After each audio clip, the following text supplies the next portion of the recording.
Bien, bienvenue à tous ceux qui vont se joindre à nous sur les liens d'Internet, soit sur YouTube ou sur pourchrist.com. Merci à tous ceux qui fidèlement cherchent dans la parole de Dieu, parce que le but, c'est vraiment ça, d'exposer la parole de Dieu et vous faire rechercher ce que Dieu dit. Bien, on poursuit ce matin avec ce qu'on avait débuté dans le livre de Daniel, que celui qui lit y fasse attention. Dans le livre de Daniel, on a vu plusieurs choses que Dieu a dit, qu'est-ce qui se passerait à la fin, vers la fin. Puis, vers la fin, il nous emmène au règne éternel, qui va établir son règne éternel. Bien, on le retrouve dans la Révélation, l'Apocalypse, où il nous explique ce qui va survenir à son retour, la pierre qui va jeter les royaumes à terre, puis qui va prendre position, qui va établir son règne. On a vu le millénium et le grand jugement, et on a vu après ça, nouveaux cieux, nouvelle terre, les anciens disparaissent, nouvelle Jérusalem qui descend. Puis, ce matin, on va poursuivre avec la nouvelle Jérusalem éternelle pour l'éternité. Et j'aimerais juste donner des courtes informations. J'ai été 2 semaines sans pouvoir, une intervention chirurgicale, rien de majeur. Juste donner là, que c'est des obstacles des fois qui sont sur notre route. Bien, et je suis bien content de revenir ce matin avec tout le monde. Bien, au dernier message, on avait vu la terre, les cieux comme on la connaît aujourd'hui, ça ne sera plus là. Dieu promet une nouvelle création qui va dépasser notre imagination, puis toute spéculation qu'on pourrait faire qui irait au-delà des paroles que Dieu nous a laissées. L'apôtre Jean, l'apôtre Paul, les prophètes de la Bible, qui ont eu des visions ou des révélations, ils en étaient stupéfaits de ce qu'ils voyaient. Et sans mots pour tout définir exactement ce qu'ils voyaient, ils disaient avec leur vocabulaire de l'époque, un peu comme nous, aujourd'hui, où il y a 50 ans passés, quelqu'un qu'on lui aurait demandé de décrire un ordinateur, je pense qu'il n'y en aurait pas beaucoup qui auraient pu l'expliquer, tu sais, ou 75 ans, où mettait ça. Donc, mais aujourd'hui, on peut l'expliquer facilement avec des termes qui ont été définis. Mais les apôtres, les prophètes, décrivaient avec les mots qu'ils connaissaient de leur époque. Puis tout ça pour décrire la beauté de ce qu'ils voyaient, puis ce qui sera, parce qu'il était transporté à voir dans le futur. Ceux et celles que Jésus aura jugés dignes, ils vont avoir le droit d'être avec Jésus, puis le Père dans sa demeure pour l'éternité. Puis, pour qu'on puisse y accéder, il nous a tout dit d'avance, comment être jugé digne d'y accéder.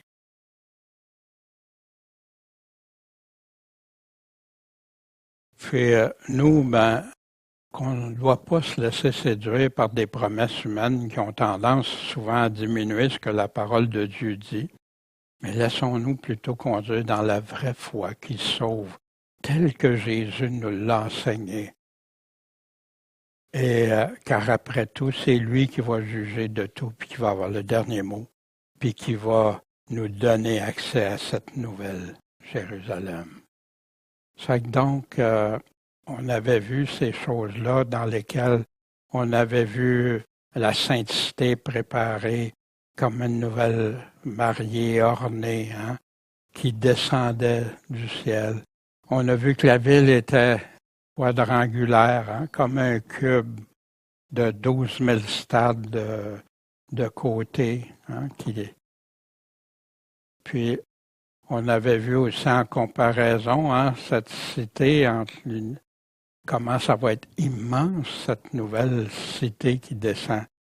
La place que Jésus nous avait dit, je crois, qu'il était nous préparer une place pour que là où il va être, on y soit toujours avec lui. On sait qu'après ça, Jésus ne sera plus sur la terre, ne sera plus sur l'ancienne terre. Il va être toujours où? Dans cette nouvelle Jérusalem, et on va voir des passages qui nous le garantissent ça. Bien, ce matin, j'aimerais demander à Michel de venir nous lire dans la Révélation, chapitre 21, et aller jusqu'au chapitre 22, au verset 5. Il mesura aussi la muraille 144 coudées, mesure d'homme, qui était celle de l'ange. La muraille était bâtie de jaspe, mais la ville était d'un or pur, semblable à un verre pur. Et les fondements de la muraille de la ville étaient ornés de toutes sortes de pierres précieuses. Le premier fondement était de jaspe, le second de saphir, le troisième de chalcédoine, le quatrième d'émeraude, le cinquième de sardonyx, le sixième de sarde, le septième de chrysolite, le huitième de béryl, le neuvième de topaze, le dixième de chrysophrase, le onzième d'hyacinthe et le 12e d'améthyste. Les 12 portes étaient 12 perles, chaque porte était d'une seule perle, et la place de la ville était d'un or pur semblable à du verre transparent. Je n'y vis point de temple, car le Seigneur, Dieu Tout-Puissant, et l'agneau en sont le temple. Et la ville n'a pas besoin du soleil, ni de la lune pour l'éclairer, car la gloire de Dieu l'éclaire, et l'agneau est son flambeau. Et les nations qui auront été sauvées marcheront à sa lumière, et les rois de la terre y apporteront leur gloire et leur honneur. Ces portes ne se fermeront point chaque jour, car il n'y aura point de nuit. On y apportera la gloire et l'honneur des nations. Il n'y entrera rien de souillé, ni personne qui s'adonne à l'abomination et au mensonge, mais ceux-là seuls qui sont écrits dans le livre de vie de l'agneau. Après cela, l'ange me fit voir un fleuve d'eau vive, clair comme du cristal, qui sortait du trône de Dieu et de l'agneau. Et au milieu de la place de la ville, et sur les deux bords du fleuve, était un arbre de vie, portant 12 fruits, rendant son fruit chaque mois, et les feuilles de l'arbre étaient pour la guérison des gentils. Il n'y aura plus aucun anathème, et le trône de Dieu et de l'agneau sera en elle, et ses serviteurs le serviront. Ils verront sa face, et son nom sera sur leur front. Il n'y aura plus de nuit, et ils n'auront point besoin de lampe, ni de la lumière du soleil, parce que le Seigneur Dieu les éclairera, et ils régneront au siècle des siècles. Merci, Michel, de cette lecture qui nous aide à comprendre une partie du texte. Bien sûr, c'est toujours tout rattaché ensemble. Bien, maintenant, on va l'examiner. On va regarder par verset et tout en demandant au préalable, Seigneur, aide-nous à bien comprendre ta parole, à bien saisir ce qu'on doit retenir, ce qui a une importance pour nous, Seigneur, qui t'aimons, qui voulons te suivre. Puis puisses-tu bénir ta parole, Seigneur, comme tu le fais si bien. En ton beau nom, Jésus, Maître et Sauveur. Amen. Bien, on est toujours dans la description de la Nouvelle Jérusalem. Puis, il avait pris mesure de la ville. Puis là, il mesura aussi la muraille. Fait qu'on apprend que là, cette ville-là, hein, ce grand cube, a aussi une muraille qui mesure 144 coudées. On voit, hein, une coudée, c'est du coude à la main. Ça peut être aussi, il y en a qui le prennent avec la main étendue, il y en a que c'est la largeur d'une paume, en tout cas on regardera ça, mais c'est souvent entre 18 et autour de 22 pouces, à peu près, dépendamment, pour ça qu'on doit regarder le contexte toujours. Voici, mais la mesure d'homme, c'était celle de l'ange. Fait que hein, l'ange, fait que c'est pareil là ici. Avec une coudée environ 50 centimètres et plus, hein, 18 à 20 pouces si tu prends juste la coudée, mais si tu ajoutes, comme là on va voir qu'il y a un ajout à une certaine mesure, fait que ça donnerait environ 70 mètres de haut, la muraille. Il y en a qui disent que c'est l'épaisseur de la muraille. J'ai pas vu dans le texte qu'on mentionnait ça, mais normalement, il mesure habituellement, c'est la hauteur, environ 250 pieds et plus, dépendamment de la longueur de la coudée qu'on prend. Voici, hein, on avait vu au chapitre juste avant, il y avait une grande et haute muraille, 12 portes, ces 12 portes-là, il y avait 12 anges, puis il y avait des noms écrits sur ces portes-là, qui étaient les 12 tribus des enfants d'Israël. À l'ouest, il y avait 3 portes, au nord, 3 portes, au sud, 3 portes, à l'ouest, 3 portes. La muraille de la ville avait 12 fondements. Fait que cette muraille-là, il y avait des fondements en dessous pour tenir. Puis là, il va nous donner plus de précision. Puis sur ces fondements, c'était écrit quoi? Les 12 apôtres de l'agneau. Bien sûr, on les connaît, hein? On avait vu ça au dernier message. Et celui qui me parlait avait un roseau d'or pour mesurer la ville, et ses portes et sa muraille. Fait que c'est là, ici, c'est là qu'on avait appris qu'il y avait 12 000 stades, hein, par 12 000 stades, par 12 000, par 12 000 de hauteur. Puis l'ange avait un roseau d'or pour mesurer tout ça. Fait que quand on voit la même mesure, ben l'homme puis l'ange ici, c'était exactement la même mesure qu'il avait pris. Ce qui est intéressant dans la description d'Ézéchiel, on voit un texte similaire. Hein? Voici les sorties de la ville du côté nord, hein, qui est à la toute fin d'Ézéchiel, qui peut s'apparenter très fortement avec la toute fin de la Révélation, l'Apocalypse. Voici les sorties de la ville. Côté nord, 4500 cannes. Qu'est-ce que ça veut dire, canne? Ça peut être un roseau, ça peut être un bâton, une mesure, hein? Ça peut être ça. Mais là, on ne sait pas, il y en a 4500, mais on ne sait pas c'est quoi la longueur de cette canne-là qui va nous donner les dimensions. Puis là, les portes de la ville porteront quoi? Quel nom? Les 12 tribus d'Israël. Souvenez, on a vu ça aussi au préalable.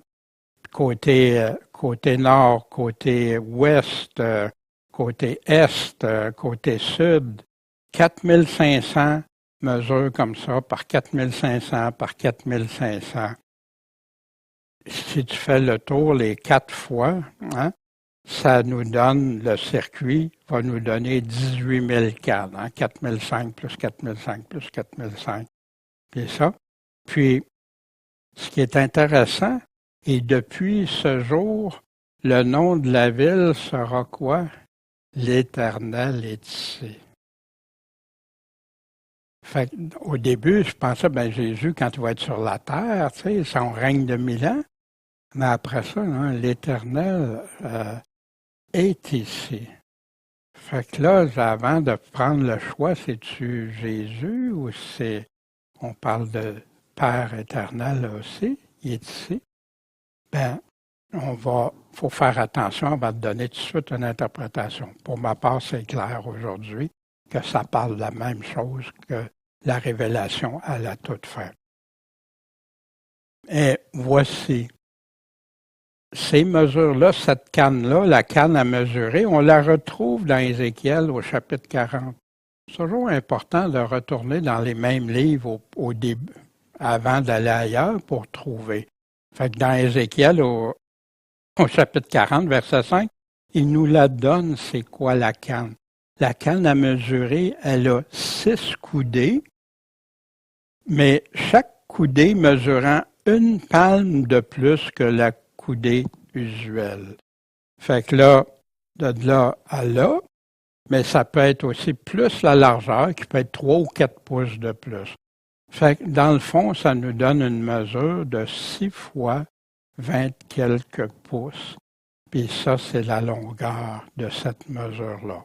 Fait que dans le texte même, on retrouve la mesure. Et la parole de Dieu répond toujours. Hein? Fait que c'est 18 000 mesures de 6 coudées avec un ajout de la largeur d'une paume entre 3 et 4 pouces. Puis on peut comparer ça avec les 12 000 stades, hein, qui donnent les 12 000 stades, c'est 12 000 fois 185 mètres. Et tout ça perdu. J'ai pas fait tout le calcul, ma concentration n'était pas à son top niveau quand je regardais ça, mais j'ai l'intention de le revoir plus avec détail pour comparer avec ça, mais je vous le montre parce que ça peut être intéressant de regarder les passages parallèles, puis valider si ça parle-tu des mêmes choses ou pas. Et au verset 18, on apprend que cette muraille-là, hein, qui était sur 12 fondements, était bâtie de jaspe. Jaspe, c'est souvent appelé une pierre translucide. Hein? Si tu vois pas au travers, mais tu vois, puis qui peut avoir, j'ai essayé de regarder pour les couleurs, un dit une couleur, l'autre verdâtre, l'autre dit ça, dit ça. Fait que j'avais fait toute une chose avec des pierres, tout ça, puis après j'ai arrêté parce que je me suis rendu compte que comme plusieurs autres affaires, il y en a qui donnent une couleur, d'autres donnent un autre. Puis tant qu'à mettre de la confusion, moi, si c'est pas clair de la parole, j'aime autant m'en abstenir. Mais la ville, elle, était d'un or pur. Puis il rajoute semblable à un verre pur. C'est Jean qui est là, qui voit ça. La ville, on n'a pas à douter que si elle était en or. Non, il le dit. Mais semblable à un verre pur. Un verre pur, en passant, c'est assez rare, hein, même à l'époque, parce que le verre était souvent pas tout transparent, tu sais, pis ça. Mais là, un verre pur. Fait que ça, qu'est-ce que ça veut dire? C'est brillant. C'est comme un miroir. Ça reluit. Fait qu'ici, c'était semblable. Fait que ça devait être assez impressionnant à voir ça. Et les fondements de la muraille de la ville étaient ornés de toutes sortes de pierres précieuses. Fait que c'était vraiment quelque chose d'extraordinaire. On se souvient que c'est Dieu qui a enlevé les vieilles choses pour placer des nouvelles choses. Puis là, la nouvelle Jérusalem, c'est l'habitation de Dieu. Comment ça peut être merveilleux, lui qui a créé cet univers, quand on regarde les cieux, le fond de la mer, quand on regarde la nature, des choses si magnifiques, si belles. Hein? Les gens regardent certains animaux, waouh, ils sont tous ébahis. Mais imaginez, le même créateur, mais là qui dit qu'il va faire des choses encore plus extraordinaires. Puis là, il va décrire hein, le premier fondement de jaspe, le deuxième de saphir, le troisième de chalcédoine, le quatrième d'émeraude, le cinquième de sardonyx, le sixième de sarde, le septième de chrysolite, le huitième de béryl, le neuvième de topaze, le dixième de chrysoprase, le onzième d'hyacinthe ou jacinthe en anglais qui est écrit, et le douzième d'améthyste. Qu'est-ce que ça nous donne, ça, comme image? Quand tu regardes, vous avez déjà été une bijouterie? Hein, comment c'est beau, c'est souvent, tout luisant. et tu commences à regarder des pierres hein, de toutes les sortes, toutes les couleurs. Mais là, ça ne sera pas des petits cailloux, des petites pierres, c'est les fondements, des choses ornées d'une façon extraordinaire comme seul le plus grand créateur, le plus grand artiste peut le faire. Ce qui est intéressant aussi, c'est de voir la récurrence du chiffre 12. Ça revient. 12 fondements, 12 tribus, 12 apôtres, 12 portes, 144 coudées qui est 12 fois 12, 12 000 stades, etc. C'est rempli. Comme le chiffre 7 ou le chiffre 3 revient souvent dans la parole de Dieu. C'est des chiffres importants pour Dieu, puis qui communiquent à l'homme, mais ce n'est pas de la numérologie comme certains se laissent piéger dans ça. Non, ça a une signification avec le Seigneur. Et là, il nous explique qu'il y a 12 portes, hein? 3 au nord, 3 au sud, 3 à l'ouest. Les 12 portes étaient 12 perles. Encore là, des pierres précieuses. Chaque porte était d'une seule perle. Fait que, je ne sais pas la dimension de la porte, mais quand Dieu fait quelque chose. Et la place de la ville était d'un or pur. Encore là, semblable. Il ne dit pas que c'est du verre transparent comme l'autre, il nous l'a dit. Non, semblable, c'est brillant, ça luit, ça reluit. Fait que donc, cet endroit-là est magnifique, d'une beauté que l'apôtre décrit dans ces termes que lui connaît. Puis là, il nous informe de quelque chose.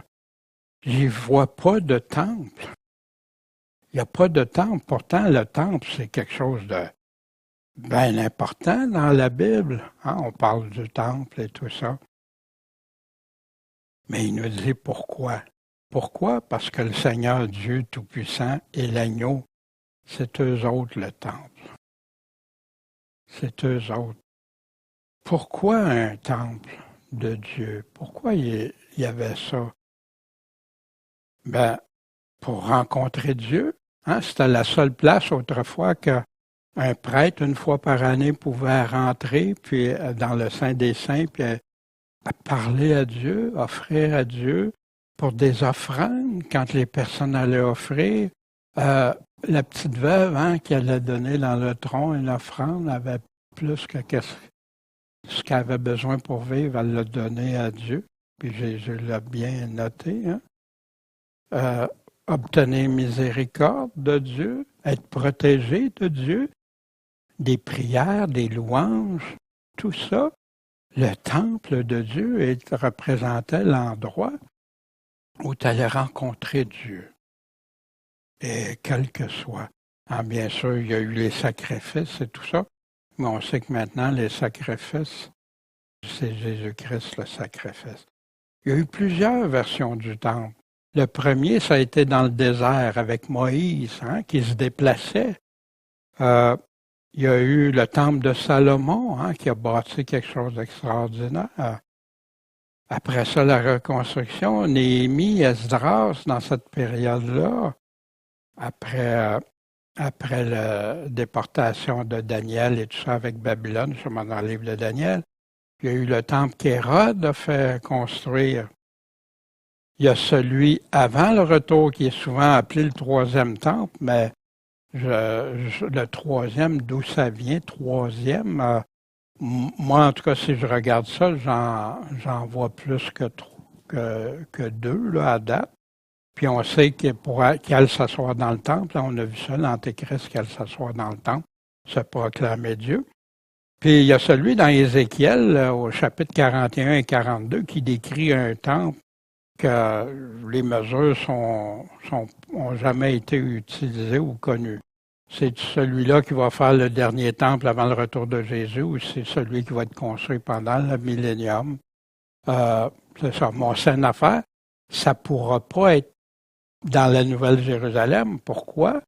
Parce que Dieu sera le Dieu Tout-Puissant et l'agneau seront le temple, puis il n'y aura plus de temple. Plus besoin de lieu pour rencontrer Dieu. Pourquoi? On va être avec lui. On va être où il habite, où Dieu habite. Ça nous permet aussi de savoir ça, parce que des fois, il y a des textes ça nous aide à identifier, mais s'il y a encore un temple, ça peut être juste avant le millénium ou pendant le millénium, mais plus après. Parce qu'après le grand jugement du grand trône blanc, c'est la Nouvelle Jérusalem qui descend, puis il n'y a plus de temple. Fait que donc, ça peut nous aider à comprendre certaines prophéties dans l'Ancien Testament. La dernière référence qu'on a du temple dans la Révélation, au chapitre 16-17, c'est quand il y a eu les 7e anges qui sortaient avec les anges qui sont sortis avec les 7 coupes de colère de Dieu. Mais après ça, on n'entend plus parler. Puis quand on est rendu dans Nouvelle Jérusalem, il n'y en a plus de temple. Des fois, ça peut aider à comprendre certaines choses. Le Seigneur Tout-Puissant et l'agneau sont le temple. Hein, on a un passage qui est bien connu justement dans Ésaïe pour le temps de la fin encore. Ainsi a dit l'Éternel, le ciel est mon trône et la terre mon marchepied. Quelle maison me bâtirez-vous? Quel lieu sera celui de mon repos? Comme si l'homme, ben oui, Dieu a demandé qu'il y ait un temple construit. David avait à cœur de construire un temple et tout ça. Mais c'est-tu là que Dieu habitait en tout temps? Non, c'est l'endroit où l'homme pouvait venir rencontrer Dieu. Salomon qui a dit, mais est-ce que ça serait vrai que Dieu habite sur la terre?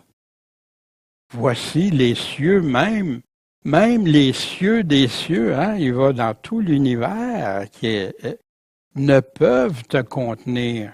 Combien moins cette maison que j'ai bâtie. Salomon réalisait très bien le Dieu tout-puissant de l'univers, car c'était pas là. Dans Révélation, on avait vu au chapitre 21, verset 3-5, j'ai entendu une grande voix du ciel qui disait, « Voici le tabernacle de Dieu, tabernacle, habitation, tente. Il habitera avec eux, ou le tabernacle de Dieu avec les hommes, il habitera avec eux, ils seront son peuple, et Dieu lui-même sera avec eux, il sera leur Dieu. Dieu va essuyer toute l'âme de leurs yeux, il n'y aura plus de mort. » Fait que ça aussi, quand il n'y aura plus de mort, c'est à partir de quand? C'est quand la mort va être jetée, la mort et le séjour des morts va être jeté dans le lac de feu au grand jugement. Fait que c'est après. Il n'y aura plus de deuil, ni cri, ni travail, parce que les premières choses, c'est du passé. Et celui qui est assis sur le trône dit, « Voici, je fais toutes choses nouvelles. » Puis il me dit, « Écris, car ces paroles sont vraies et certaines. » Dieu même a signé puis endossé le chèque, il n'y a aucun problème, ça va passer. Puis la ville, là, on parle de tout, la superficie, n'a pas besoin du soleil ni de la lune pour l'éclairer. Pourquoi? Parce que c'est la gloire de Dieu qui l'éclaire. Puis l'agneau et son flambeau, sa lumière. La gloire de Dieu. Si on regarde la gloire de Dieu, on en trouve partout à travers la Bible, puis sous différentes formes. Mais aussi, on décrit la gloire de Dieu avec du feu, des éclairs, tonnerres, plein de choses qui peuvent être. Mais ici, tu n'as plus besoin de lumière. C'est un monde complètement nouveau, transformé, changé. Voici dans Ésaïe, chapitre 79 à 21, « Tu n'auras plus le soleil pour lumière pendant le jour, et la lueur de la lune ne t'éclairera plus. Mais l'Éternel sera pour toi une lumière temporaire, éternelle. » et ton Dieu sera ta gloire. Ton soleil ne se couchera plus, ta lune ne disparaîtra plus. Ben non, parce que c'est l'Éternel qui va être pour toi une lumière éternelle. Ton deuil, ça va être fini. Ceux de ton peuple seront tous des justes. Ils vont posséder le pays pour combien de temps? À perpétuité. N'oubliez pas aussi, il y a une nouvelle terre qui est créée. Rejetons que j'aurai planté ouvrage de mes mains pour me glorifier. La gloire de Dieu qui est claire, on a ça aussi dans le Nouveau Testament. Puis on apprend, l'apôtre Jean nous dit, le message qu'on a reçu de lui, qu'on annonce, c'est quoi? Que Dieu est quoi? Lumière. C'est une lumière. Puis il y en a qui pensent que c'est juste une lumière pour nous éclairer. Non, c'est Dieu est lumière. Comme Dieu est esprit, comme Dieu est amour. Et quand lui, il n'y a pas de ténèbres. Si on dit qu'on est en communion avec lui, qu'on marche dans les ténèbres, on ment et on n'agit pas selon la vérité. Mais si on marche dans la lumière, comme il est lui-même dans la lumière, nous sommes en communion les uns avec les autres, puis le sang de son Fils Jésus-Christ nous purifie de tout péché. Mais quelle est la condition ici d'énumérer pour qu'on soit purifié de tous nos péchés? Bien, si on marche dans sa lumière, si on est avec lui, qu'on ne vit pas dans les ténèbres, dans les péchés et tout ça. Ici, en elle, c'était la parole, dans Jean 1. La parole était la vie, et la vie était la lumière des hommes. La véritable lumière qui éclaire tout homme étant venue dans le monde. La parole de Dieu. Celui-ci est mon Fils bien-aimé, écoutez-le, écoutez ce qu'il vous dit. C'est lui qui a les paroles de la vie éternelle. C'est lui la lumière, c'est lui la parole de Dieu. Moi et le Père, nous sommes un. Encore là, dans la révélation, est-ce que Jésus va être séparé? Non, il est un avec le Père. Qui seul possède l'immortalité, qui habite une lumière inaccessible. Pour nous autres, c'est impossible, là. C'est juste quand Dieu va nous donner accès à cette lumière éternelle, cette ville éternelle, puis que nul homme n'a vu ni ne peut voir, à qui soit l'honneur, la puissance éternelle. Merci Seigneur. Toute grâce excellente et tout don parfait, ça vient d'où? Ça vient d'en haut. Puis ça descend de qui? Du Père des Lumières, dans lequel il n'y a pas de variation ni ombre de changement. Pourtant, je pense qu'on est à l'époque, il y en a tellement qui changent Dieu. Mais Dieu ne change pas. Enfin, avec Dieu, puis plus besoin d'autres lumières que Dieu. Est-ce qu'on prend quelques instants des fois pour penser à ça?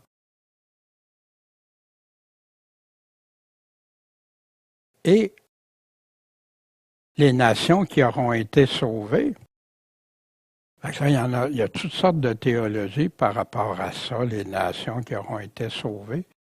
Mais oui, il en parle avant.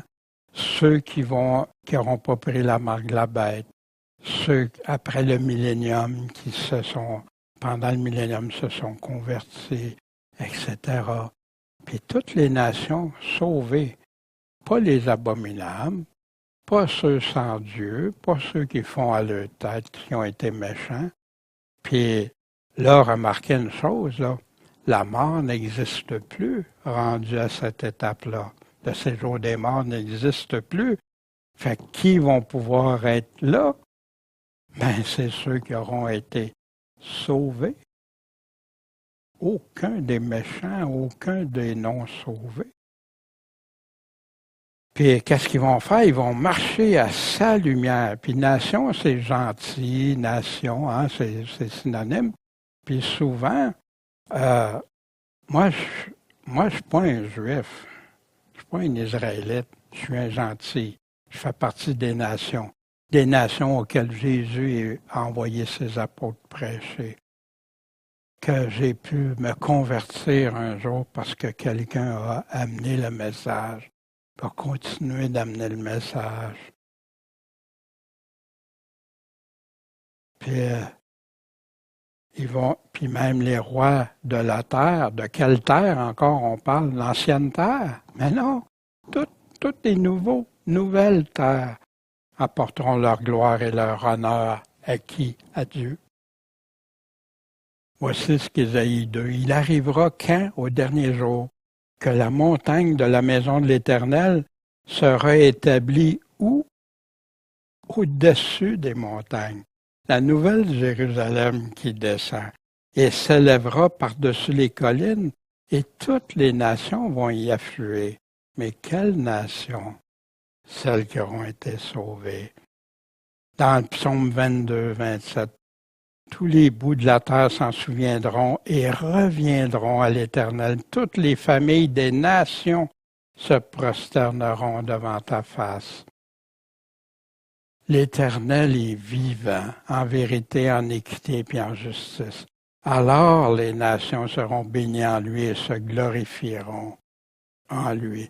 Il y a des centaines et des centaines de phrases de ce genre qui parlent que Dieu va être, les nations vont apporter à Dieu la gloire, l'honneur. Mais est-ce qu'on parle des nations corrompues, des nations perdues? Non. Ces portes ne se fermeront pas chaque jour parce qu'il n'y aura pas de nuit. Tu dis, hey, moi qui aime dormir. Ouais, mais oublie ça, Daniel. Tu n'as pas compris, tu vas être transformé. Tu vas être complètement changé. Les choses anciennes, respecte tes pensées anciennes. Dieu transforme pour l'éternité.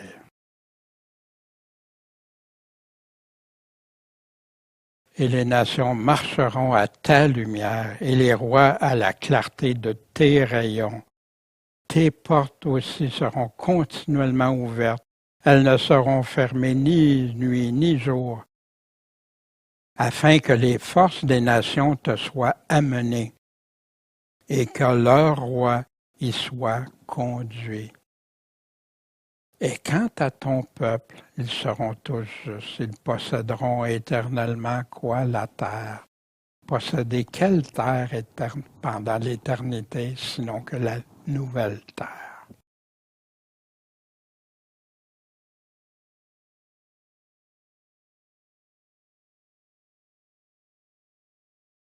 Puis il y apportera la gloire et l'honneur des nations. Fait que Dieu, dans cette nouvelle terre, va faire des choses extraordinaires. On peut penser au Jardin d'Éden, qui nous faisait que tout était parfait, merveilleux et beau, mais je crois que ça va être encore supérieur à ça. Puis qu'est-ce que les nations auront apporté? Ils vont apporter ce qu'il y a de meilleur pour offrir à l'Éternel. Tous les bouts de la terre s'en souviendront, reviendront à l'Éternel, toutes les familles se prosterneront. Tous les rois se prosterneront devant lui, toutes les nations le serviront. Puis il y a des passages, des fois, qu'on peut regarder qui peuvent s'appliquer au millénium ou à la nouvelle Jérusalem. Et c'est là qu'on doit regarder le contexte des textes. Qu'est-ce qu'il y a autour, avant puis après. Il n'y entrera rien de souillé. Entrer dans la ville. Mais tous les rois puis les nations vont emporter quelque chose où? Dans la nouvelle Jérusalem. Fait que des fois, il y en a qui pensaient, ça va être les noms sauvés. Non, il a dit les nations sauvées. Et ça va être ceux qui vont peut-être marcher encore ou être comme des hommes comme on connaît. Non, ça va être changé tout ça. Ça va tout être changé. Puis là, il n'y aura plus rien souillé. Ceux qui viennent apporter leurs offrandes, ils Il y en a-t-il qui vont pouvoir être des pécheurs encore? Ni personne qui s'adonne à l'abomination, personne qui s'adonne aux mensonges, les menteurs, les abominations, les souillures du péché. Non, mais ceux-là seuls qui sont écrits dans le livre de vie de l'agneau. Puis il nous dit quoi faire pour être inscrit dans le livre de l'agneau. Quand il y en a qui prêchent que tout le monde va être sauvé ou que même les chrétiens, les vierges folles, les serviteurs infidèles, tout ça, ils vont tous être sauvés. Voici dans la Révélation, chapitre 3, l'Église de Sardes, quelques peu de personnes qui n'ont pas souillé leurs vêtements. Une Église du Seigneur Jésus-Christ qui va être là à la fin, il dit qu'il va revenir bien, qu'il revient bientôt. Juste quelques personnes dans cette assemblée-là qui n'auront pas souillé leurs vêtements, qui n'auront pas vécu dans le péché, qui vont s'être repentis, puis demander à Dieu de les pardonner, qui marcheront avec moi en vêtements blancs. Pourquoi? Parce qu'ils en sont dignes, puis ils expliquent quoi faire à cette Église. Dans Jude, ayez pitié des uns en usant de discernement quand on voit ce qui se passe aujourd'hui dans les églises et sauvez les autres avec crainte, les arrachant du feu, parce que c'est là qu'ils s'en vont, haïssant jusqu'aux vêtements souillés par la chair. Les souilleurs, Dieu, il n'y a aucune place dans l'Évangile qui nous dit que tu vis avec le Seigneur et tu continues à vivre dans le péché. Non, tu te repens. Puis au fur et à mesure que tu découvres quelque chose, tu le confesses à Dieu parce que tu veux marcher en lui. Tu ne veux pas marcher dans les ténèbres. Tu veux marcher selon Dieu. Puis tu ne veux pas marcher en vêtements souillés. Surtout pas après avoir saisi ce que ça a coûté au Seigneur Jésus. Hein? On a vu tantôt, voici le tabernacle de Dieu avec les hommes, il va habiter avec eux, puis ils vont être son peuple. Y a-t-il quelque chose de souillé qui peut rentrer là? Non. Ici, il décrit ceux qui vont habiter avec eux, qui vont être avec Dieu, mais c'est ceux qui vont être dans le livre de l'agneau. Il n'y a rien de souillé. Voici Paul, ce qu'il nous le dit. Les œuvres de la chair sont manifestes, l'adultère, fornication, impureté, dissolution, idolâtrie, enchantement, magie, inimitié, querelle, jalousie, animosité, dispute, division, secte, les envies, les désirs, les meurtres, les ivrogneries, les débauches et choses semblables. Comme je vous ai déjà dit d'avance, puis comme je vous le redis, que ceux qui commettent, ceux qui mettent ça dans leur vie, qui se disent chrétiens ou pas, n'hériteront pas le royaume de Dieu. Mais le fruit de l'esprit, c'est la charité, la joie, la paix, la patience, la bonté, l'amour du bien, la fidélité envers Dieu, la douceur, la tempérance. Ceux qui appartiennent à Christ, qu'est-ce qu'ils ont fait? Ils ont crucifié la chair avec ses passions et ses convoitises dont il nous a donné une description au préalable. Fait que s'il y a encore ces problèmes-là en haut, t'appartiens-tu à Christ? Non, tant que tu ne les as pas crucifiés, que Paul est en train de dire. C'est pour ça que c'est si important. Puis pourquoi je prends toujours quelques temps pour en parler de ça? Parce qu'on entend un évangile que tu peux être sauvé puis vivre comme tu veux. Vivre dans la chair selon tes convoitises, selon... ben c'est pas grave, t'es sauvé maintenant, t'es né de nouveau, puis ça te donne ton permis. Non, l'Évangile ne dit jamais ça, au contraire. Puis ici, les paroles même de Paul, parce qu'on sert des paroles de Paul pour tordre le sens, comme Pierre nous a avertis, puis que ça les conduit à la perdition. Dieu ne nous sauve pas pour qu'on reste où on était. Il nous sort de cet endroit-là de cette convoitise de la chair-là, puis ses passions pour nous amener à vivre selon lui. La Nouvelle Jérusalem, où il n'y aura rien de souillé ni personne. Mais oui, ça vient de qui? Du Dieu 3 fois saint. Penses-tu qu'il va laisser rentrer quelque chose de souillé? Préparé par Christ, je m'en vais vous préparer une place. Dieu y habite pour toujours, puis il réserve l'accès à ses êtres vivants. Les anges lui sont demeurés fidèles. Ses élus, mais toujours basés selon ses critères, pas les critères des théologiens, puis d'un tel, puis de l'autre, en découpant des passages, non, en prenant tout le conseil de Dieu. Ceux et celles que Jésus lui-même va reconnaître comme ses enfants, dans un environnement magnifique pour l'éternité, qui est appelé l'épouse, cette Nouvelle Jérusalem, parce que dans Nouvelle Jérusalem, il y a qui? Les enfants du Seigneur qui sont là. Les choses anciennes disparues, oubliées. Oublie ça, comment tu vois le monde aujourd'hui, comment tu comprends le monde. On aura du repos, des guérisons, plus de peine, plus de peur, plus de mal. Tout devient nouveau, semblable à la création initiale de Dieu à l'Éden, mais toute nouvelle, puis pour toujours. C'est le royaume des cieux qui est promis. Qu'est-ce que vous en pensez? Pour moi, je n'ai pas pu m'empêcher quelqu'un. Wow! Wow!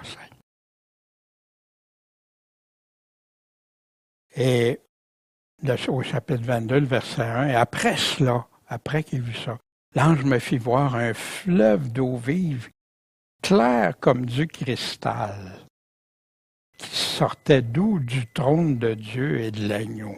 Wow! Peux-tu avoir une eau plus pure, plus belle, plus réjouissante? Puis n'oubliez pas, hein, il nous dit aussi que la mer ne sera plus. Fait que là, il va y avoir juste des eaux vives que Dieu. Au chapitre 7 de la Révélation, l'agneau qui est au milieu du trône les pètera et les conduira où? Aux sources des eaux vives, quand Dieu va essuyer toute larmes de leurs yeux, qu'on sait que c'est à la toute fin. Jésus va nous conduire à ces eaux vives-là. Jésus qui dit, je suis l'alpha, l'oméga, le commencement et la fin. Je donnerai, on avait vu ça gratuitement, quoi? De la source d'eau vive à celui qui a soif. Pensez-vous que quand on va être dans l'éternité, on n'aura plus soif? Soif de Dieu, soif d'avoir des choses de Dieu? Je crois que ça va être un endroit où on va évoluer, grandir avec Dieu, pour Dieu, comme des choses qu'on ne pense même pas. Pensez je fais souvent ça avec les enfants, fermez vos yeux. Pensez au temps que vous avez été le plus joyeux, heureux, là, que ça déborde dans votre cœur. Puis si tu multiplies ça par je ne sais pas combien de fois, puis c'est exponentiel. C'est ça que Dieu a en réserve pour ceux qui l'aiment. Il y en a qui pensent qu'ils vont jouer de la harpe pendant l'éternité. C'est pas la réalité.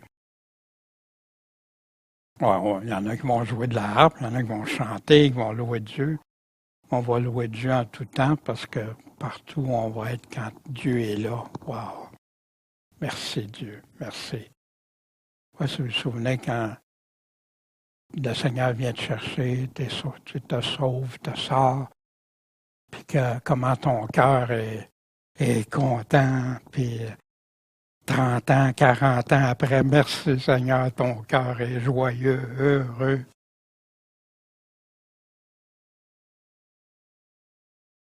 Ô Dieu, que ta bonté est précieuse. Aussi les fils de l'homme se retirent sous l'ombre de tes ailes. Ils sont rassasiés de quoi? De l'abondance de ta maison. Et tu les abreuves au fleuve de quoi? De tes délices. parce que la source de vie est auprès de toi. C'est par ta lumière que nous voyons la lumière. Plus besoin de soleil et de lune.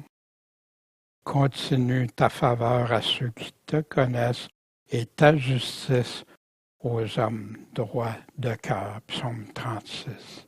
Qui est intéressant aussi parce que dans le psaume, il fait un contraste entre l'inverse de ceux-là.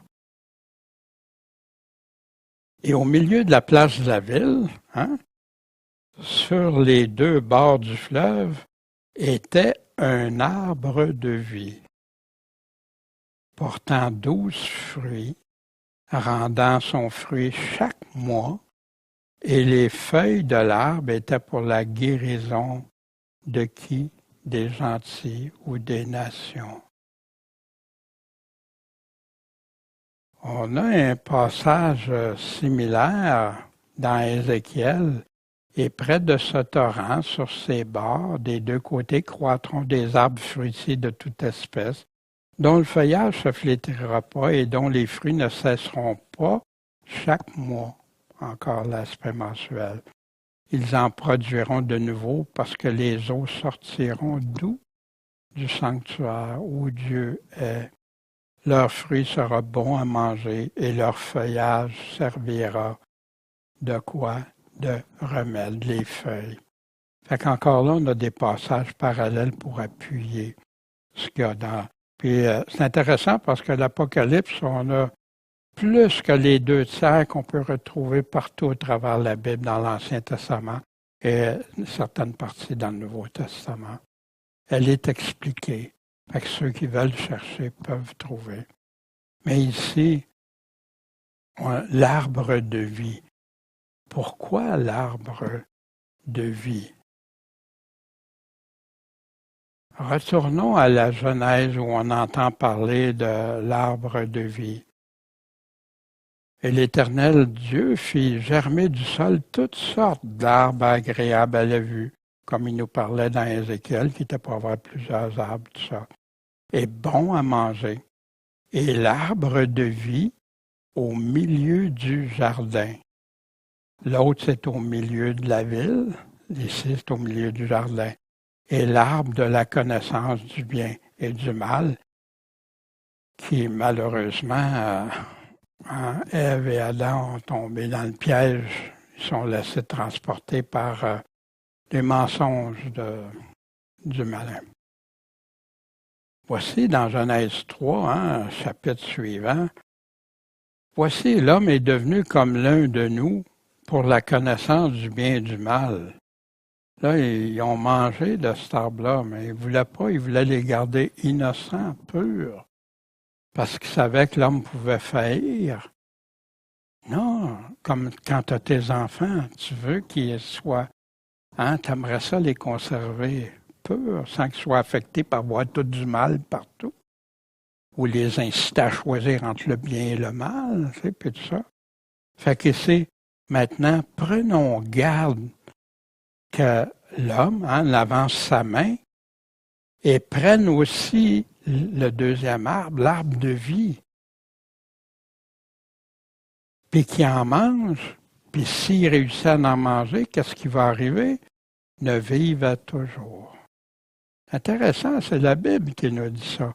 Moi, au début, mais quand tu sais, c'est quoi, Seigneur, tu nous donnes la vie éternelle? Oui, Dieu nous donne accès à la vie éternelle, il nous la donne, et c'est un Dieu tout-puissant. Donc, il a chassé l'homme, puis il a placé à l'est du jardin d'Éden des chérubins, la lame d'épée flamboyante. Pourquoi? Pour garder le chemin de l'arbre de vie, que l'homme n'ait pas accès à ça. Parce qu'imaginons un monde aujourd'hui où l'homme ne mourrait pas, où des Hitler, par exemple, aurait accès à l'arbre de vie. Il y a beaucoup d'histoires, de légendes avec la fontaine de jouvence, ces choses-là, un peu inspirées de ces choses-là. Là. Mais nous, la vraie question importante, qui aura droit à l'arbre de vie?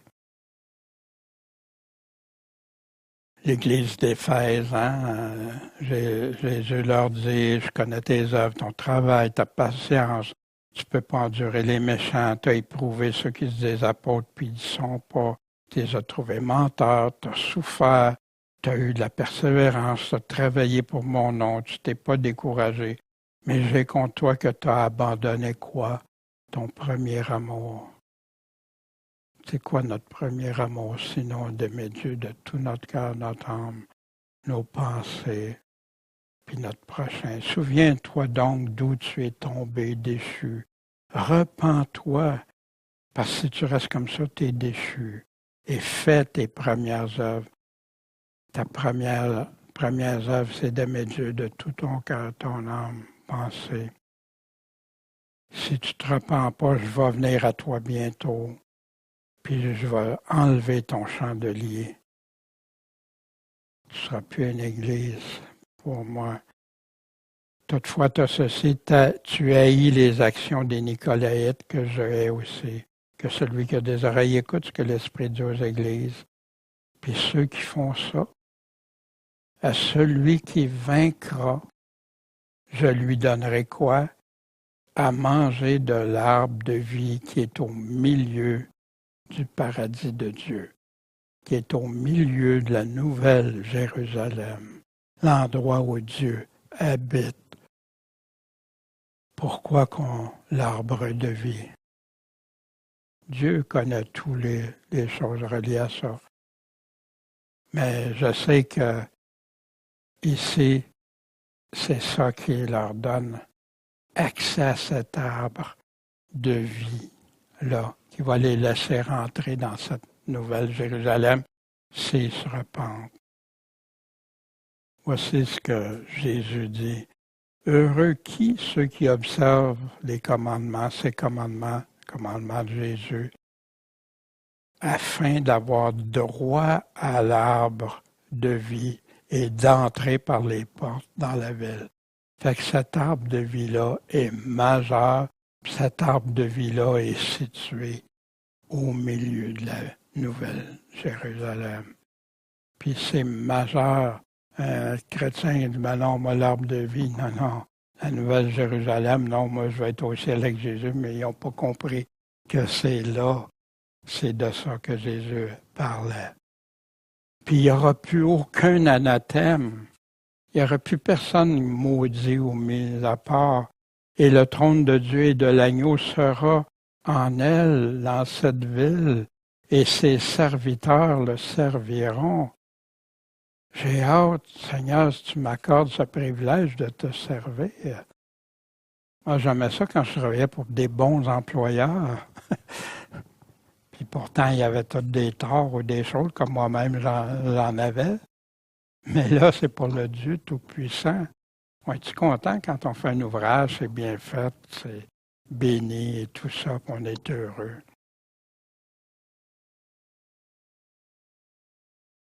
Ils verront sa face et son nom sera sur leur front. Quand Dieu revient avec ça, les serviteurs, son nom sur le front. Pas la marque de la bête, là, la marque de Dieu. Cette marque si importante qui confirme qu'on est ses enfants pour l'éternité, pour toujours. Puis qu'on va porter fièrement. Moi, je me souviens des fois quand je portais un uniforme, puis j'étais bien identifié, tu sais, avec des... puis quand je travaillais à un bon endroit, j'étais bien fier. D'autres endroits, peut-être un peu moins, dans certaines circonstances, mais c'était mon travail. Mais tu es fier de porter le nom, l'emblème, ce que tu représentes. Voici, qui verront Dieu, qui vont avoir accès? Qui vont avoir accès à cette nouvelle Jérusalem? Heureux ceux qui ont le cœur pur, purifié, pas de souillure, rien de souillure dans notre cœur, parce qu'ils verront Dieu. Jean, dans 1 Jean chapitre 3, voyez quel amour le Père nous a témoigné pour qu'on soit appelés enfants de Dieu. Waouh, Jésus, tu as fait ça pour nous. Le monde ne nous connaît pas parce qu'ils ne l'ont pas connu. Bien-aimés, nous sommes à présent enfants de Dieu et ce que nous serons, ça n'a pas encore été manifesté. Mais on sait que quand ce sera manifesté, on va être semblable à qui? À lui. Parce que nous le verrons tel qu'il est. Et quiconque a cette espérance en lui, qu'est-ce qu'il fait? Se purifie lui-même, enlève toute souillure, comme lui est pur. Ça montre le critère, hein? Il y en a qui disent, oh, ben moi je ne suis pas si pire. Non, c'est ça qu'il veut. Il nous a transformés pour qu'on devienne des enfants qui marchent à l'image du Créateur. Qu'est-ce qu'il attend de nous? De se débarrasser de ce que... Il n'y aura plus de nuit. Ils n'auront pas besoin de lampe ni de lumière du soleil parce que le Seigneur Dieu les éclairera. C'est important, il le répète, hein? Et ils régneront au siècle des siècles. Pourquoi régner? Parce que Dieu, dans l'univers futur, il y a des choses pour chacun de ses enfants. Puis à régner, puis il va y avoir même des rois des nations qui vont venir dans l'éternité. Puis là, c'est plus de millénium, là, c'est tout transformé. Donc, on n'a pas toutes les indications.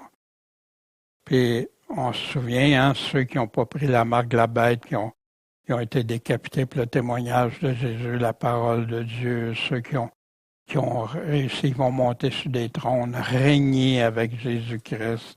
Ils vont vivre et régner avec lui pendant 1000 ans.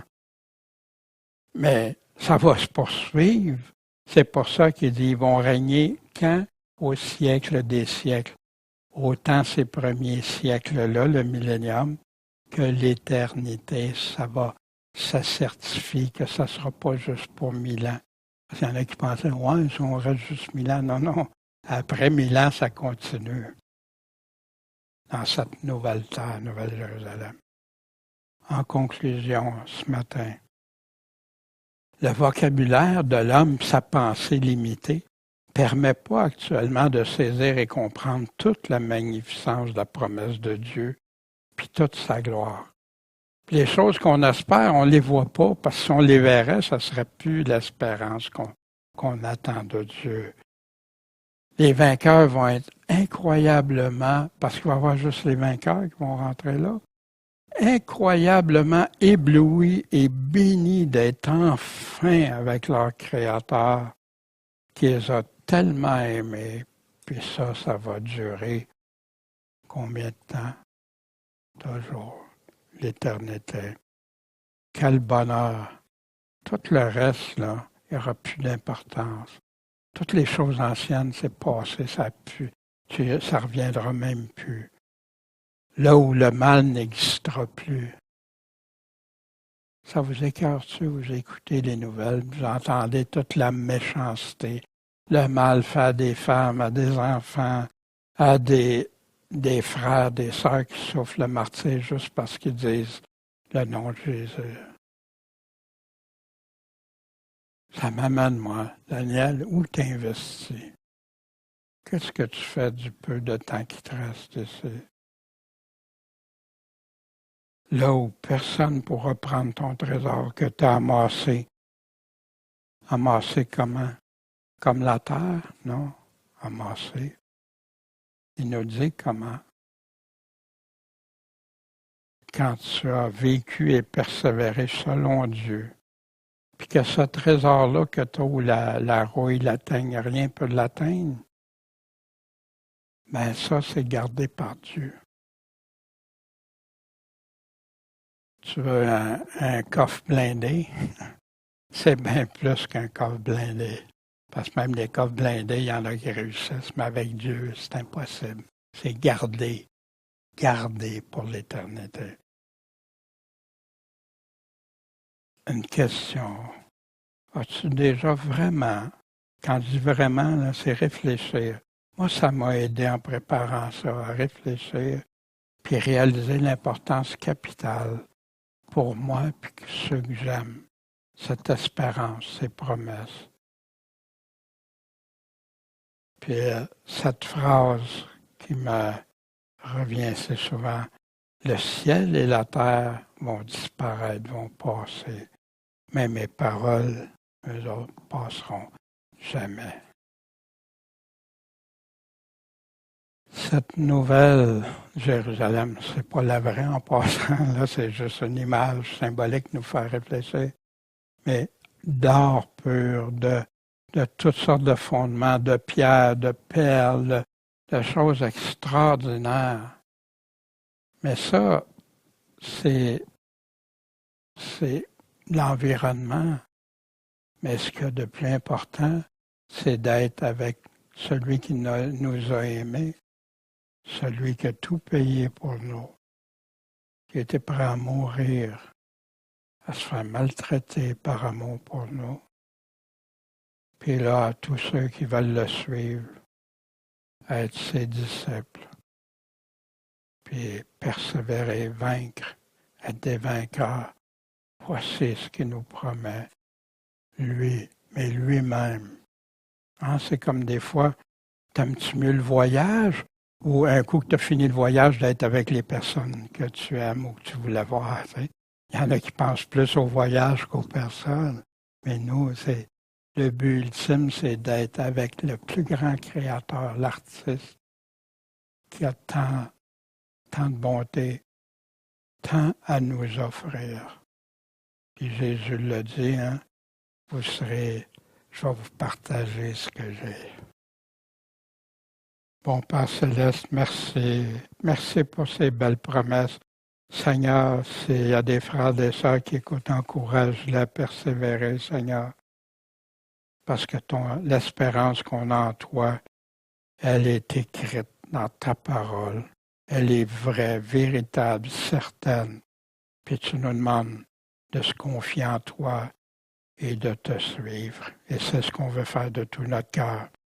Aide-nous, Seigneur, à te suivre et à regarder à toi en toutes choses. En ton saint nom, Jésus-Christ, le roi des rois, le Seigneur des seigneurs, celui qui va nous accueillir dans cette nouvelle Jérusalem. En ton nom, Jésus. Amen.